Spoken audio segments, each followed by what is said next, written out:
Fundamental para proteger a vida dos pequenos e frear a disseminação do coronavírus, a vacinação de crianças de 5 a 11 anos contra a Covid-19 está estagnada no Brasil. Faltam doses, mas também há hesitação por parte de familiares por conta de mentiras disseminadas pelos antivacinas. Sobre isso, nós vamos conversar agora com a médica sanitarista e pesquisadora da Fundação Oswaldo Cruz, Lúcia Souto. Bom dia, Lúcia. Tudo bem? Bom dia, Rodrigo. Tudo bem, sim. Estamos aí nessa jornada para o controle da pandemia no Brasil, né? Pois é, Lúcia.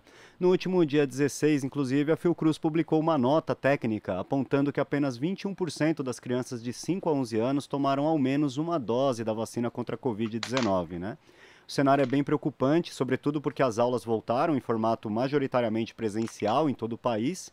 E em janeiro a gente teve aí o maior pico de internações de crianças desde o início da pandemia. A que a senhora atribui essa lentidão da vacinação e por que é importante que as crianças sejam vacinadas, Lúcia? Olha, Rodrigo, primeiro, a importância ela é incontestável, né? Nós já estamos assistindo no mundo inteiro o impacto positivo da vacina de uma forma assim, indiscutível para o controle da pandemia. No caso das crianças, ao que a gente está atribuindo? Primeiro, a lentidão, ela é, na minha percepção, proposital. O governo federal, via o Ministério da Saúde, o ministro Queiroga, desde o início impôs uma série de barreiras, sabotagens mesmo, eu diria, ao processo da vacinação infantil, que é essa etapa que nós estamos procurando desenvolver nesse momento, né? Desde exigindo uma coisa absurda, que as nossas entidades da saúde coletiva do Brasil se pronunciaram de uma forma muito forte com relação a isso, de precisar autorização dos pais, quer dizer, o tempo inteiro gerando uma confusão na sociedade brasileira, no sentido de impor barreiras burocráticas que não são necessárias. A vacina, ela está comprovada a sua segurança e eficácia pelos Centros de Controle de Doença do mundo inteiro e pela própria Anvisa. Então não há porquê o Ministério da Saúde ficar colocando esse tipo de dificultação para a população brasileira, né? Então isso eu acho que é um dos componentes. Outro, associado também a essa forma de sabotar o processo da vacinação de crianças a restrição da distribuição das vacinas. Por exemplo, em vários momentos aqui no Rio de Janeiro, já por 2 vezes foi interrompido o processo da vacinação infantil por falta de vacinas, por falta de doses. Precisamente hoje, foi retomado porque chegaram as doses acordadas de vacina para esse processo, e eu imagino que à medida em que esteja regularizada essa distribuição, esse processo fluirá de uma maneira mais tranquila. Porque uma coisa, o Rodrigo, ficou comprovado nesse processo todo duro que nós estamos enfrentando do controle da pandemia no nosso país, é que a sociedade brasileira aderiu maciçamente ao processo de vacinação. O Brasil tem um trabalho exemplar com relação a essa adesão da sociedade que pouco deu ouvidos, digamos assim, a essas argumentações anti-vacina. Então eu imagino que à medida em que essas vacinas estejam disponibilizadas, não haja essa barreira da disponibilidade, eu acho que nós teremos uma grande adesão da vacinação infantil também. O Brasil já conta cerca de 1.500 mortes causadas pela Covid-19 e mais de 2.400 casos da síndrome inflamatória pediátrica, né? Um problema grave que necessita de internação e pode até matar. Isso registrado nas crianças, né? É bom que se destaque que a vacina até agora, o diretor-presidente da Anvisa, Antônio Barra Torres, em entrevista no Senado, em audiência no Senado, registrou que não houve nenhum caso de morte por vacinação depois de quase 4 milhões de crianças vacinadas no Brasil e de 9 milhões de doses aplicadas nos Estados Unidos, né? Então, ou seja, a gente tem muito mais risco de uma criança adoecer gravemente e morrer contaminada pela Covid-19 do que por qualquer vacina, né, Lúcia? O que isso mostra aí para os familiares? O que a gente pode destacar desses dados? Olha, eu acho que os familiares, eles têm que se sensibilizar exatamente com esse tipo de fato, né? Nós temos o fato de que as doses de vacina já estão sendo aplicadas a nível global, não há casos de morte, elas são seguras, são efetivas, e é uma forma das famílias protegerem a vida de seus filhos. Isso é uma grande responsabilidade para mães e pais, né? No sentido de oferecer essa proteção segura às suas crianças. Então, eu acho que esse é um argumento muito forte, que é a defesa da vida, da saúde das nossas crianças, né? E também o fato de que há muito tempo nós usamos vacinas. As crianças são protegidas contra doenças muito sérias ao longo de suas vidas, a poliomielite, a varíola, o sarampo. Quer dizer, então há todo um histórico de como as vacinas elas mudaram a história da saúde pública no mundo. Então, temos assim a bem-aventurança, diria eu, de termos uma vacina disponível nesse momento do curso da pandemia. Então, isso realmente é um instrumento, um instrumento que nós temos a nosso favor e que realmente, eu acho que com medidas de esclarecimento, o Ministério da Saúde não faz nenhuma, mas nós, os órgãos de imprensa como a TVT e a Rede Brasil Atual estão fazendo, quer dizer, o esclarecimento devido à população com essas informações é baseada nas evidências científicas e nos centros de controle de doença do mundo inteiro, as Anvisas do mundo inteiro, não só a nossa, que mostra que não houve nenhum caso de morte em decorrência da vacina, ao contrário, as vacinas protegem e protegem inclusive de casos que já estão ocorrendo em crianças, que é essa síndrome inflamatória. Então, realmente, evitar risco de vida para as nossas crianças, o risco de morrer, é uma coisa que é fundamental.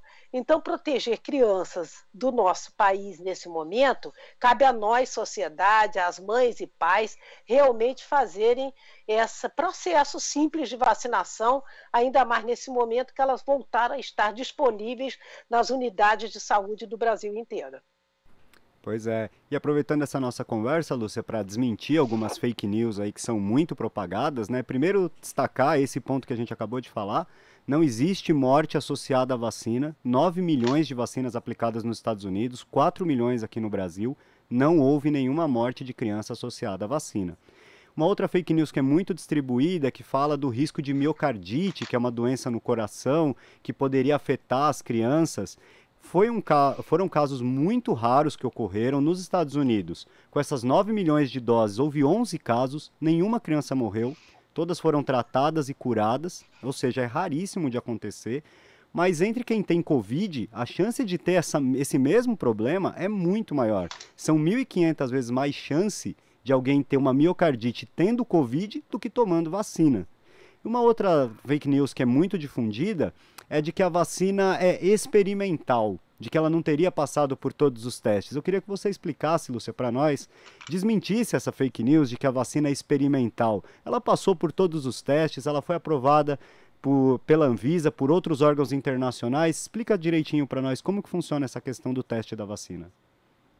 Olha, esse processo da aprovação de uma vacina, ele é um processo longo, e isso ocorreu no mundo inteiro e no Brasil. Você tem todos os estudos que estão sendo apresentados e levados em consideração das agências, tipo a Anvisa, o CDC nos Estados Unidos, são muito rigorosos, passam por testes clínicos, avaliações. Então, quando uma vacina ela é liberada, é porque há a conclusão forte, definitiva de que elas são seguras e efetivas. Então, esse longo processo de aprovação de uma vacina, passada pelos Centros de Controle de Doenças, no caso dos Estados Unidos, o nome é esse, a Agência Europeia, no caso do Brasil, a Anvisa, são realmente estudos muito rigorosos. E quando chega à etapa da aprovação, é porque todas essas etapas anteriores, elas foram estudadas e aprovadas e liberadas com a informação de que são vacinas seguras e efetivas. E essa informação que você deu, que é preciosa, Rodrigo, é que no caso dessas fake news da miocardite, por exemplo, é que é 1.500 vezes mais chance de uma criança com Covid ter do que aquelas vacinadas. Então, são dados assim muito robustos que vêm a comprovar, entendeu, a importância irrefutável da vacina infantil nesse momento. Então, nós estamos num momento que essa vacinação, por exemplo, esse grupo é um grupo suscetível, né? Não está protegido ainda de uma maneira maciça pela vacina. E, portanto, é um grupo que está suscetível não só de ter a doença, como também, mesmo assintomático, transmiti-la. Então, para o controle da pandemia, primeiro para a proteção da vida dessas crianças, é fundamental. Todas as crianças já estão vacinadas, meus netos, graças a Deus, também estão vacinados.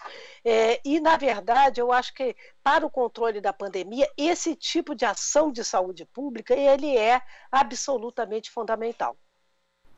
É mesmo, eu também tenho uma filha de 6 anos que já foi vacinada, estamos aí ansioso pela segunda dose dela. Infelizmente o mais novo ainda não pode tomar, porque ele tem 4 anos. Mas a gente espera que em breve, né? A gente sabe que já está sendo testada a vacina em crianças a partir de 6 meses e a gente espera que logo essas vacinas estejam disponíveis, né? Inclusive, Lúcia, a cidade de São Paulo vai começar a vacinar as crianças contra a Covid nas escolas municipais a partir de hoje. Essa estratégia é eficaz para tentar aumentar a vacinação nessa faixa etária? Que outras medidas a gente poderia tomar para tentar melhorar essa vacinação, além de comprar vacina, que a senhora já destacou que o Brasil ainda não tem uma quantidade significativa de vacina para as crianças? Eu acho que a primeira estratégia é essa, o governo disponibilizar vacina na quantidade necessária para que ela seja usada agora. A segunda, eu acho que essa estratégia que São Paulo vai adotar, e eu acho que o Rio também provavelmente o fará, e outras capitais e cidades brasileiras, de ir ao encontro desse público-alvo, digamos assim, que são as nossas crianças, nas escolas, eu acho que é uma estratégia que pode ser muito efetiva, porque você facilita, entendeu, o acesso, que é o principal barreira, né? Você facilita o acesso dessas crianças nas escolas, e eu acho que pode ser realmente algo fundamental para atingirmos a meta nossa, que é todo esse público infantil estar maciçamente vacinado. Certo. Ainda falando de Covid, mas mudando um pouquinho o foco da nossa conversa, Lúcia, nos últimos dias o Brasil vem registrando mais de 1.000 mortes causadas pela Covid-19. No entanto, esse novo aumento de casos e internações causado pela variante Ômicron parece já estar arrefecendo, né? E ficamos bem distantes do pico que foi em março de 2021, quando a gente chegou aí a ter, tristemente, 4.000 mortes diárias, né? Como a senhora avalia o cenário atual? Que cuidados ainda é preciso ter com a pandemia? Olha, o cenário atual, ele está demonstrando, e aí por experiências, o próprio observatório da Fiocruz indica isso que eu vou falar a seguir, por exemplo, experiências internacionais, Reino Unido, Espanha, enfim, vários países da Europa, mostram que nós estamos, e no caso do Brasil isso é bem visível, né? Houve um aumento de uma tendência de elevação de janeiro, a partir do início de janeiro até agora, início de fevereiro, uma elevação numa curva ascendente bem evidente, né, de casos aí e de internações dos não vacinados. Importante dizer isso, que 80% das internações e de pessoas que estão em UTI são de não vacinados, a gente chama até da epidemia dos não vacinados, né? E agora, a partir do início de fevereiro, a gente começa a ver uma tendência a um platô, a uma estabilização desses casos. O que pode indicar, por países que nós estamos também dialogando e compartilhando essas informações, pode estar significando esse platô que daqui a um tempo, ainda no mês de fevereiro, final, que nós já estamos quase nele, né, começar uma tendência de queda. Então, isso é o cenário que a gente está trabalhando, né? Nós já estamos nesse momento de estabilização, e essa estabilização pode durar, digamos assim, 2, 3 semanas, 2 semanas provavelmente, e começar um ritmo de queda de casos. Porque os suscetíveis, eles já foram, digamos assim, infectados, contaminados, e essa tendência é a tendência que a gente vem observando agora aqui no nosso país. Correto. Mas as medidas, Rodrigo, que você perguntou e eu não toquei. Importante é continuar o processo de vacinação, essa é a estratégia fundamental. Nós ainda temos que fazer o esquema completo de vacinação, inclusive o reforço, que agora se indica também, não precisa 4 meses para a dose de reforço a partir da segunda dose, né? Então é importante esse grupo da população adulta também fazer essa dose de reforço, né? Essa é a estratégia 1. A estratégia 2, que também é combinada com essa estratégia 1, é manter as medidas de proteção individual, no sentido de que o uso de máscaras efetivas, quando você principalmente irá para aglomerações, não muito, e evitar aglomerações primeiro, e manter essas medidas, lavar as mãos, o uso de álcool, quer dizer, todas essas medidas de proteção é individual, mas que na verdade são medidas de proteção de uma sociedade coletivas também, né? Porque à medida que cada um faz, você contribui para essa proteção coletiva, né? Então, a questão da estratégia da vacina, todos irem buscar a sua terceira dose quando estiver já no momento, manter o uso de máscaras, o distanciamento, para que a gente possa estar se dirigindo para o caminho do controle da pandemia nesse momento no Brasil. E cabe destacar, né, Lúcia, a gente teve uma grande quantidade de casos agora pela variante Ômicron, que a gente mal conseguiu registrar corretamente, porque o governo federal tirou do ar o seu sistema, os governos estaduais não conseguiam fazer a contabilização geral desses casos. Aqui em São Paulo mesmo, a prefeitura, pela onda gigantesca de casos, disse que não conseguiu passar para o governo estadual todos os dados, então a prefeitura registra muito mais casos do que o governo estadual acabou registrando, né? Então, assim, a gente teve um baque gigantesco de casos, mas o número de internações e o número de mortes, embora alto, né, mais de 1.000 mortes não é nada a se comemorar, mas não chegou nem perto daquilo que a gente teve em março de 2021. Isso é resultado da vacinação, né, Lúcia? A gente pode destacar isso, né? Com certeza, isso é incontestável. E você tocou, Rodrigo, num ponto que é um ponto muito grave. Esse apagão de informações do Ministério da Saúde. Isso eu considero, inclusive, um crime, porque, na verdade, isso está dificultando todos os pesquisadores Brasil afora fazer o seu trabalho de avaliação, de acompanhamento, porque este apagão ele é realmente algo inédito. Você tem um Ministério da Saúde que derruba as próprias informações, dificultando todo esse acompanhamento mais online, digamos assim, atualizado diariamente, como a gente sempre teve, e isso é muito sério. A gente sabe que essa onda da Ômicron, ela foi uma verdadeira tsunami, nós temos inúmeros casos, com certeza as nossas informações estão totalmente subestimadas, subnotificação, porque a gente está com esse tipo de quadro devido a esse apagão. Agora, as estratégias estão muito claras, a vacinação ela é um instrumento absolutamente fundamental nessa controle da pandemia. Então, a vacina ela está comprovada, isso é algo que a gente tem que repetir muitas vezes, é comprovada cada dia que passa o impacto positivo da vacina no controle da pandemia aqui no Brasil e a nível global. Você fez uma comparação muito real, né? Nós estamos com um número de casos enormes e você vê que a correspondência ao número de internados ela é bem menor do que foi em outros momentos da pandemia. Por que isso? Devido à vacinação. E aqueles que estão, infelizmente, internados são as pessoas, 80% delas não vacinadas. Tá certo, Lúcia. Eu quero agradecer a sua participação aqui no Jornal Brasil Atual de hoje. Um bom dia e uma boa semana para a senhora. Bom dia, Rodrigo, e a todos que estão nos ouvindo. Conversamos aqui com a médica sanitarista e pesquisadora da Fundação Oswaldo Cruz, Lúcia Souto. Você está ouvindo Jornal Brasil Atual. as notícias que os outros não dão.